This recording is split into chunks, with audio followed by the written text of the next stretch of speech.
Okay, so a lot of drama since I put in the last video. It's December 9th and I just got down to the deer lease with my friend Barry. And we ended elk hunting in Montana with some cows. It was great, real successful. So I have this brainstorm. My wife is going to Europe to visit her family. I'll come down here and hunt for 2 weeks, right? Same 2 weeks. Gallbladder attack, 1 day, 2 days, and a third day, right before I was supposed to fly. So I was supposed to fly a week and a half ago, and I had to cancel. See the doctor, they're like, you gotta get your gallbladder out. I was like, all right. And of course, my wife is in Europe at this time. So I say to the doctor, how long before you can travel, fly? They say, oh, a week or two before you leave. And they knew that my wife was in Europe. I said, well, what if it was an emergency? They said, oh, you can fly in 2 or 3 days. Boop. I considered it an emergency, booked my flight. I just had my gallbladder ripped out Tuesday. Friday, I was on the flight down here. But it was too wet, couldn't get out to the lease. So I had to recover for a day or two at my parents' house. And now going to recover while I shoot deer.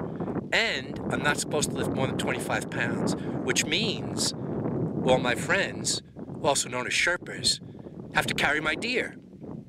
So I asked the doctor, are you sure I only have one gallbladder? If I had like 5 of them, I'd do this every deer season. I pull the trigger, they carry the animal.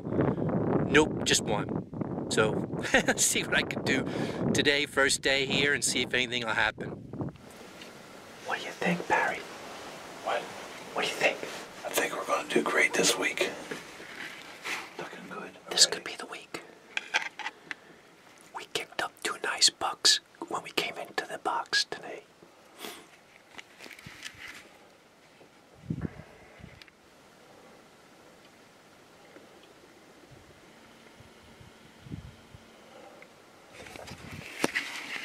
Too small.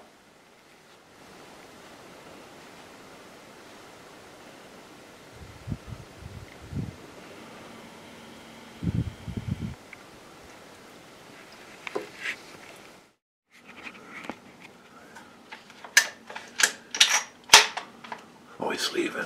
He heard that. He heard that.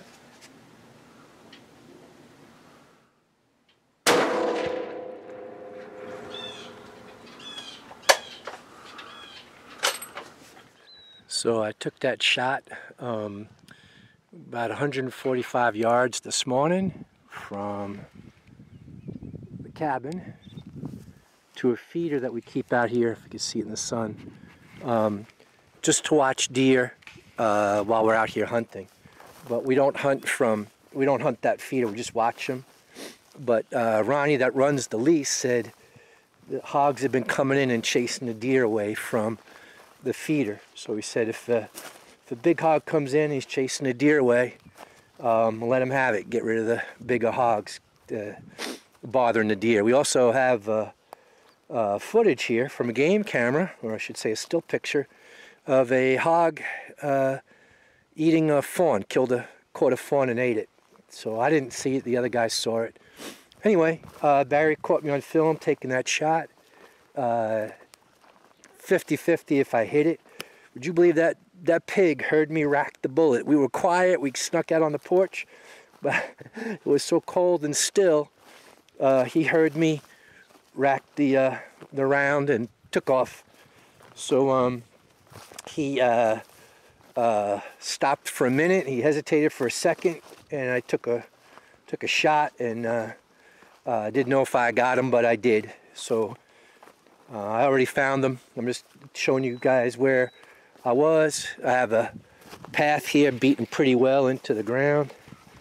I had no blood by the feeder, no blood anywhere. Let's show you how far the feeder is. There's the feeder through the trees. I'm about 100 yards from the feeder now. Walking along this path, and up here somewhere, found my first blood. Here we go. A little bit of blood there. So I don't know if you can, how well you can see it, but some blood there. He's right up ahead. Blood. So I was happy with that shot. He didn't give me a lot looking at him. But I got my nice big bore. Yeah, I got my entrance right about here. A little bit far back, but he had stopped and then he took off again, and that's why I winged him a little further back than I wanted. But that's it. First kill of the week. Stealing our corn and possibly eating one of our fawns. Hate this guy. A little side note on this gun. This was my dad's, and I just had it sent to the gunsmith. Had some work done on it. Cerakoted the barrel. Beautiful black and gray, the whole thing. He painted up the bolt handle for me, and real happy with this. And my dad has trouble with his eyes and he can't shoot anymore, and but he loads my bullets for me, so he just made a new batch, and everything works flawlessly. So now this gun has been passed on to my grandson, so he's shooting his great-grandpa's gun when he's here with me. I like to be able to pass that stuff down. It makes me feel good. A little history behind it. So yeah, it's Patrick's gun. I used his gun today. Passed on from his great-grandpa, and a gunsmith in Garrett Schmidt in Missoula tuned it up for me, did some Cerakoting work, and flawless. The gun's got better potential than I have as a shooter. We've had a lot of severe flooding down here at Leeson, Texas, and although the water's receded, we did get a little more rain again. The place is a muddy mess, and I can't cross today.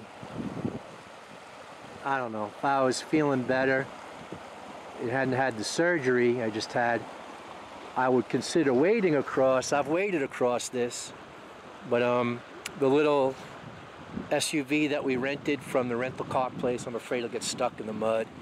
And I'm not using the Jeep anymore, and the ATVs, sometimes they'll get too buoyant with the tires, float, lose grip on the bottom. It's just not worth it. So we'll be hunting just this side of the river this week.